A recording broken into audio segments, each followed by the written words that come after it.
Hello mga ka-planters! Good day! Ako nga pala ulit si Queen ng Plants and Beauties! So, welcome back sa panibago na namang video. And for today's topic ay i-share ko naman sa inyo kung ano-ano ba yung mga halaman ko dito sa garden na pinaniniwalaan na may mga swerteng dala or yung mga lucky plants. Alam nyo ba kung bakit ito ang naisip kong i-share sa inyo? Kasi napapansin ko na kapag ang pinag-uusapan natin ay tungkol sa mga pampaswerteng halaman, ay talaga namang marami ang mga interesado. So kung ikaw ay katulad ko na mahilig din sa mga halaman na may dalang swerte, well, para sa iyo ang video na ito. And take note mga ka-planters, ang mga halaman na i-share ko sa inyo ay hindi lamang maswerte sa taong ito. Kasi alam nyo, kasi di ba nauuso ngayon yung mga halaman na nagiging swerte kapag ka nagkakaroon ka sa mga certain years, katulad nung mga nakaraang taon na kapag ka nagkaroon ka ng rubber tree or rubber plant, ay swerte siya. And ganoon din si philodendron, parang way back 2022 or 2021, parang mga something like that. And ito namang mga halaman na meron ako dito ay talagang pinaniniwalaan na swerte all year long, or yung talaga namang mula pa lang noon kapag ka nakikita natin na yung halaman na yun ay alam na agad natin na siya ay may dalang swerte. And karamihan sa mga ito ay talagang pati sa feng shui ay approved na sila ay may dalang swerte. Alam nyo naman, sa mga Asian countries, katulad natin dito sa Pilipinas, mahilig talaga tayong maniwala sa mga halaman na may dalang swerte. And wala namang masama, diba, kung tayo ay maniniwala. Ako kasi ganun, mahilig ako mag-alaga ng halaman na hindi lang basta halaman. Mas gusto ko na rin sana yung may dala ng mga swerte or yung may mga pakinabang. And karamihan nga sa mga i-share ko sa inyo ay ganun din. Bukod sa sila ay lucky plants, meron din silang mga health benefits tayong makukuha. And yun nga rin, kaya rin siguro sila na consider as lucky. So tingnan natin and tingnan nyo rin kung ano ba yung mga halaman nyo dyan. Baka kapareho ng mga halaman na mababanggit ko na may dala palang swerte. So tingnan natin isa-isa and uunahin ko na nga ipakita sa inyo itong mga snake plant. And eto yung mga snake plant na meron ako. And kung napanood nyo mga ka-planters, meron talaga akong mga collection ng iba't ibang varieties ng snake plant. Nasa 30 plus yun. Kung gusto nyo mapanood ay balikan nyo na lang dyan sa aking YouTube channel. And sobrang dami ko talagang mga snake plant. And alam nyo ba, nadagdagan pa yung mga varieties ko ng snake plant. Pero ito yung mga ipapakita ko muna sa inyo. And wala namang certain varieties ng snake plant. Basta't meron kang snake plant. Kahit yung mga ordinary na Laurenti, yan ay snake plant pa rin. Kaya talagang siya ay may dalang swerte. And sabi, itong mga snake plant na ito ay nagdadala ng positive energy sa bahay, and karaniwan itong magandang ilagay sa entrance and kahit sa mga corners ng lugar or ng ating bahay. And siguro para mas makapagbigay ito ng positive energy pagpasok pa lang natin and makaharang ng mga negative vibes, ganyan. And magbibigay ito ng maganda and positive flow of chi. And kaya ding magbigay ng snake plant ng harmony and balance sa atin. Kaya nga paganda or ma-improve ng mga snake plant ang hangin or air circulation na pwede nating malanghap sa ating area kapag marami tayong tanim na snake plant, lalo na sa loob ng ating bahay. Next naman sa aking list mga ka-planters ay itong money tree. Ayan, kakaprune ko nga lang dito sa aking money tree, and lagi ko na rin itong napapakita kasi sa aking FB page and ganun din sa aking mga short video, kasi ito talaga yung aking money tree or money plant na sobrang tagal na and nag-iisa lang to sa akin. And ito nga nitong nakaraan kasi ay sobrang kapal na naman niya, and gusto ko lang kasi siya na ganito lang kaliit. And ayan, bago pa lang ulit umuusbong yung kanyang mga dahon, as in lagi ko itong kinakalbo mga ka-planters. And kung mapapansin nyo mga ka-planters, itong aking money tree ay naka-braid. Ayan, naka-braid yung kanyang stem or yung kanyang pinakang katawan. Mas maganda na bine-braid natin yung ating money tree kung gusto mo or kung mahilig ka rin at naniniwala ka sa mga swerteng dala ng mga halaman. And according sa nabasa ko and according sa feng shui nga, na may meaning ang pagbe-braid ng money tree. Kapag siya ay naka-braid, ang ibig daw sabihin nito ay it symbolizes longevity and connectiveness. And kapag meron tayong tatlong stem katulad nitong sa akin na naka-braid, it represents new beginnings. And kapag ka naman 5 yung stem ng ating money tree and naka-braid, ang ibig sabihin yun ay nire-represent ng ating money tree ang 5 elements na pinaniniwalaan sa feng shui, which is the fire, wood, the metal, and the water, and meron ding earth. Yun yung 5 elements na kayang i-represent ng 5 stem ng money tree kung sila ay naka-braid. And syempre, alam nyo naman, based on the pangalan, based on the name of this plant, money tree, ay talagang siya ay swerte pagdating sa wealth or sa pamemera. Kaya naman, minsan talagang maniniwala ka dahil alam nyo ba na kahit yung mga mayayaman and yung mga successful na tao, lalo na sa negosyo, talagang makikita mo na nag-aalaga sila ng ganito. Hindi man yun yung talagang pinakang reason. Syempre, kailangan nilang samahan yun ng sipag, pero di ba wala namang mawawala. Kaya minsan talagang maiengganyo ka na rin na kahit kasi yung mga mayayamang tao and successful na sila, naniniwala din talaga sila sa mga ganito. So, yan ang power ni money tree. And next naman sa ating list ay itong sisi plant na katatapos lang ng aking vlog patungkol sa kanya. And alam niyo naman, napakarami talagang issue nitong si sisi plant dahil siya daw ay cancerous, which is hindi po totoo. And sa pagka-poisonous naman ay medyo talagang siya ay mataas ang toxicity level. Pero ayun nga, itong si sisi plant ay isa sa mga halaman na talagang pinaniniwalaan sa feng shui kasi ito ay nag-a-attract ng protective and purifying energy sa ating lugar or sa ating pamamahay. And maganda tong ilagay sa southeastern corner ng ating bahay para mas makapagbigay siya sa atin ng more wealth and growth. And it also have purifying capacity para mas maging mapalinis o para mas maging malinis ang hangin na ating nalalanghap. Kung gusto nyo mapanood yung aking video tungkol sa mga iba ko pang varieties nitong aking sisi plant, ay nandito yung link sa ibaba. Pati na rin yung kung paano ko alagaan itong aking sisi plant. Next naman sa ating list mga kaplanters ay itong mga Japanese bamboo or kilala rin sa tawag na Dracaena circulosa. Ayan, meron na rin akong individual vlog patungkol sa mga Japanese bamboo at dun sa mga varieties na meron ako.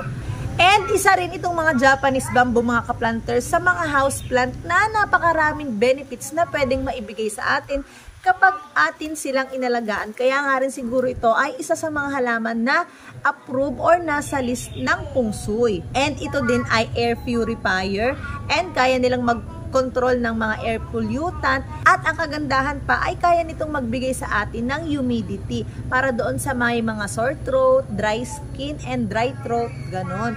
Kaya niyang magbigay and maganda siyang tabihan ng mga halaman na mahilig sa humidity. Pagdating naman sa swerteng kayang ibigay ng mga Japanese bamboo, it attracts prosperity, fortune, and happiness kapag inilagay natin ito sa east or southeast corner ng ating bahay. Alam nyo ba mga kaplanters na mas maswerte daw kapag ka ang ating mga Japanese bamboo ay namulaklak. Ito nga yung isa sa mga varieties ng Japanese bamboo na makikitaan natin na nabulaklak and parang nagkakaroon siya ng parang fruits na hindi ko alam kung nakakain ba yun pero parang hindi. Yung nagiging orange siya muna, tapos yun yung magiging flower. At ang sabi ay yun daw talaga yung maswerte lalo na kapag ka nagtanim ka nito sa paso lamang kasi napakadalang daw mangyari na ang Japanese bamboo ay namumulaklak kapag ka nasa paso. Mas magbubulaklak siya ng mas madalas kapag ito ay nakadirect talaga sa lupa. And alam nyo ba mga kaplanters na kaya kino-consider ng feng shui na isa sa pinaka maswerteng halaman ang Japanese bamboo kasi isa siya sa mga halaman na kayang i-represent ang 5 elements ng feng shui. Yung katulad ng binanggit ko sa inyo kanina. Kasi itong kanyang dahon at itong kanyang pinakang stem, yan ang nagre-represent ng wood. And kaya naman natin siya nilalagyan ng ribbon. It represent the elements of fire. And then, ito namang mga bato sa ilalim ng ating Japanese bamboo. Kaya pala tayo ay naglalagay ng mga bato. Hindi lamang para maging pan-display, kundi nagsisimbolize pala iyan na earth elements.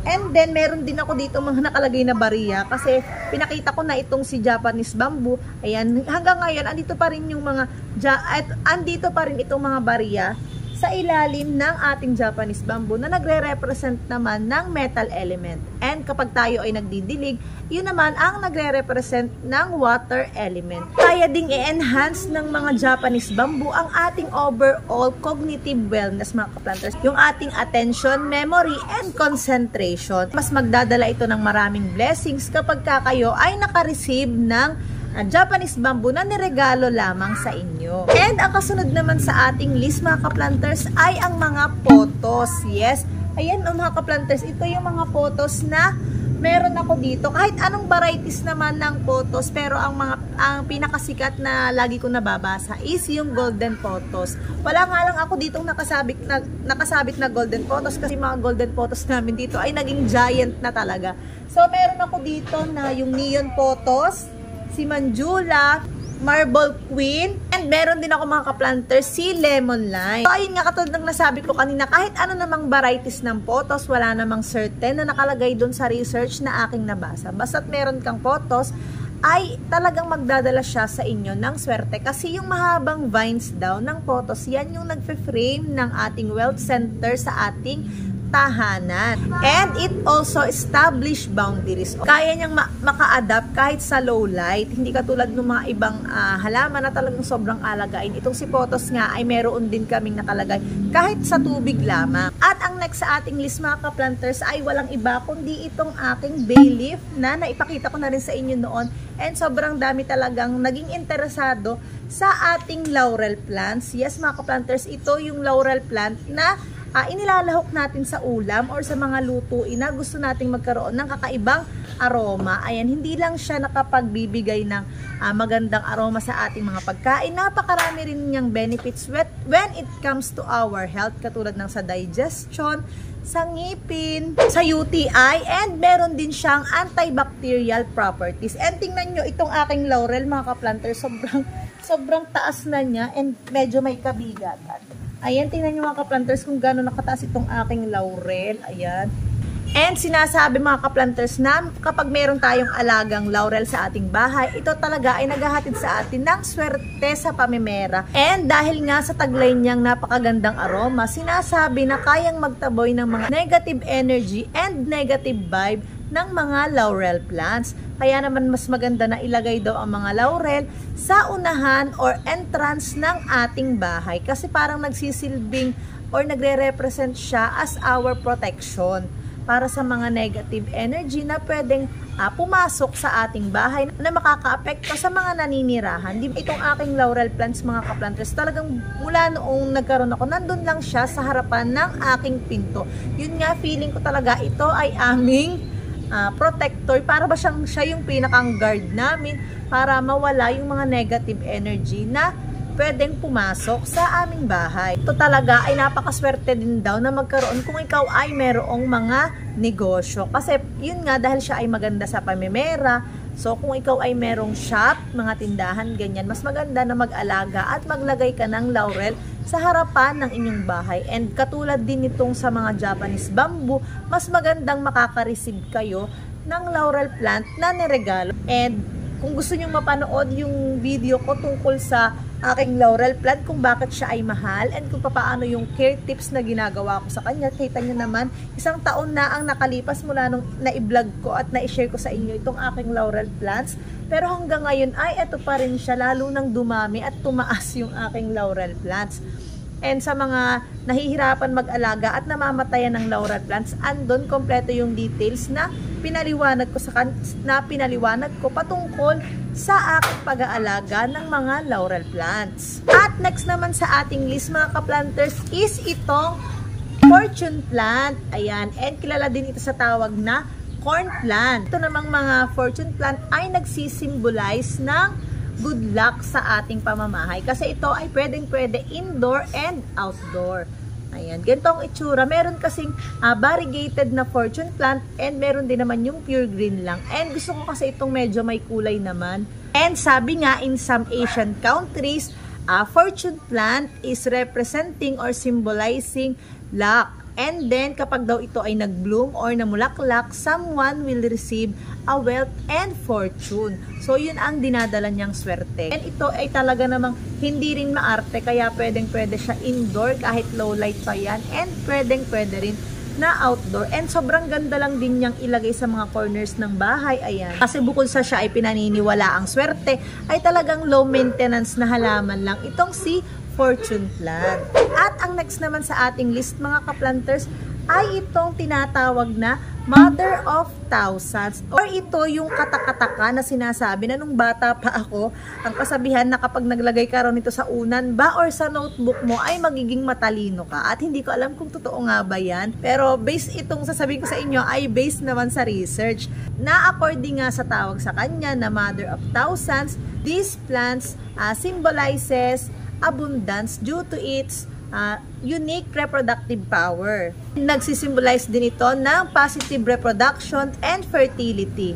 Kaya naman para doon naman sa mga couple na hindi pa magkaroon ng mga supling, pwede nyo pong itry or i-consider na mag-alaga ng ganitong klaseng halaman. Wala namang masama kung itatry ninyo kasi yun ang pinaniniwalaan sa kanyang power na kaya niyang ibigay. Fertility and positive reproduction. At ang next naman sa ating list mga kaplanters ay itong mga Lucky Bamboo. Ito po yung Lucky Bamboo and yung isa naman kanina ay Japanese Bamboo. Wag po kayong malilito. And ito din ay isang uri ng Dracaena or kilala siya sa tawag na Dracaena sanderiana. Pinaniniwalaan naman mga kaplanters na ang Lucky Bamboo ay nagbibigay ng good luck and cleansing energy sa ating bahay. Sabi doon ay libo-libong taon na pinaniniwalaan na ang mga Lucky Bamboo ay kayang maghatid ng positive energy and fortune. Sa Asian tradition mga kaplanters, parang katulad din siya ng mga money tree,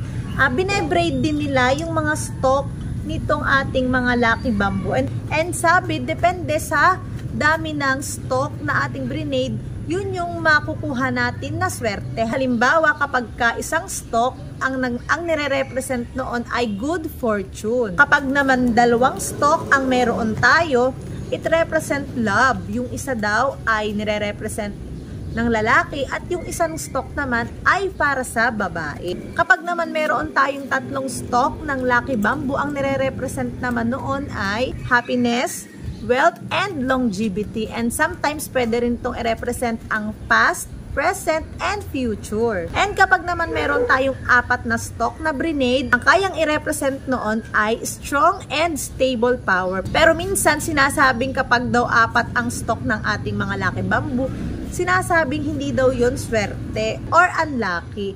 So, hindi ko alam. Siguro iwasan na lang natin yung apat. Kapag limang stalk naman kasi ay nire-represent noon ang wealth and fortune. Kapag naman 6 ay prosperity. 7 is good health. Kapag naman 8 stalk, growth and wealth. 9 is general good fortune. And kapag 10 stalk naman is completeness and perfection. And kapag naman 21 stalk, ang nire-represent niyan is blessings. Nakakakita tayo minsan ng mga Lucky Bamboo na naka-braid na parang pabilog or ang tawag doon is pagoda. Kasi yun pala, hindi lang basta-basta nilalagyan nila ng style, nilalagyan din nila ng ribbon and mas binebraid nila ng mas maganda and mas marami para mas makapagbigay ng mas maraming swerte. At ang sunod naman sa ating list mga kaplanters is itong peace lily. Ayan, kumuha lang muna ako nitong maliit or itong baby naming peace lily kasi ang karamihan na talaga dito ng peace lily dito sa aming bahay or dito sa aming garden ay mga nakadirect na sa lupa, kaya hindi ko alam kung paano ko may ipakita sa inyo just to show you itong peace lily. Ang sabi naman, ang mga peace lily ay naghahatid sa atin ng good luck tuwing bagong taon. And it also known to promote inner peace and happiness. It also gives us prosperity in both material and spiritual spheres. And mas maganda daw ilagay ang mga peace lily sa ating front door para magkaroon ng good luck all year long. Pinaniniwalaan pa nga na ito ay swerte lalo na kapag ka namulaklak. And kasunod naman sa ating list mga kaplanters ay itong ating mga anthuriums. Ayan, meron ako ditong iba't ibang flowering anthuriums na naipakita ko na rin kung paano ko alagaan Ayan, favorite ko talaga itong mga anthuriums mga ka-planters kasi bukod sa hindi siya mahirap alagaan ay nagbibigay pa siya sa atin ng flowers. Ang kagandahan pa nga sa mga anthuriums ay kilala siya or tinuturing talaga siya as one of the lucky plant. Kaya naman niyang i-attract ang positive energy and brings good luck into your relationship. Wow, kaya naman pala hindi na kami masyadong nag-aaway ni jowa. Char! So, ayun mga ka-planters, kung gusto niyo pala ng mas magandang energy, wala namang masama kung mag-aalaga kayo ng mga anthuriums kasi tingnan niyo naman, bulaklak pa lang talaga, oh, di ba? Bonus na lang yung pagka-lucky plants nitong si anthuriums. And sabi pa na ang mga flowers nito ay talagang universal symbol ng pagiging hospitable or hospitality. Ayan. And halos talagang all year long din ang bulaklak nitong aking mga anthuriums. Kaya sobrang gaganda talaga. And tingnan nyo, hindi lang natin siguro alam. Pero ayan, meron din pala siyang hatid sa atin na swerte. Lalo na nga kapag kaganyan na namumulaklak sila. Anthuriums also symbolizes long-lasting love and friendship. And katulad din ng mga Japanese bamboo at saka ng mga snake plant, meron din siyang air purifying capacity. So, napakabongga rin pala talaga ni anthuriums dahil may bulaklak ng maganda and sobrang dami pang benefits. Next naman sa ating listahan mga ka-planters ay ang ating mga palm tree. Ayan. So, meron kaming palmera, kaya lang ang lalaki andun sa mismong harap ng aming gate. So, ito na lang muna yung ipapakita ko sa inyo. Isa sa mga uri ng palm tree na pinakang-favorite ko talaga, itong si variegated na rapis. Ayan mga ka-planters, sobrang ganda naman talaga nitong si variegated rapis. Isa ito sa mga favorite ko talaga na halaman. Sabi sa research ay ang mga palm daw is good source of energy. It also brings luck and fortune into our home while balancing the other elements into your home. At ang sabi pa nga ay hindi niya maiistorbo ang iba pang positive energy na nasa loob na ng ating bahay. Kaya naman kung gusto mong maka-attract ng mga positive energy and good luck, is perfect na perfect talaga ang mga palm tree na ilagay or alagaan mapaloob man ng bahay or pwedeng-pwede rin sila outdoor. So, ayun mga ka-planters, ang ilan sa mga lucky plant na meron ako dito sa bahay. So, kung mapapansin nyo, wala akong jade kasi yung jade talaga ang isa sa mga sikat na lucky plant na pwede nating alagaan kasi siya nga ay nagsisimbolize, ang alam ko nagsisimbolize siya ng wealth din or pamemera. And maganda nga rin daw kapag niregalohan tayo ng jade. Kaya lang alam nyo ba, ang daming beses ko nang nag-try mag-alaga ng jade. Kaya lang talagang hindi ako nabubuhayan kasi hindi ako magaling sa mga succulent. Succulent type kasi itong mga jade. So ayun, hindi talaga siya pwede sa akin. Pero alam niyo na, sa sobrang dami na rin naman nang naipakita ko sa inyong lucky plant, siguro naman ay pwedeng-pwede na yan. Nasa sa inyo pa rin kung tayo ay maniniwala sa mga swerteng hatid ng ating mga tanim na halaman.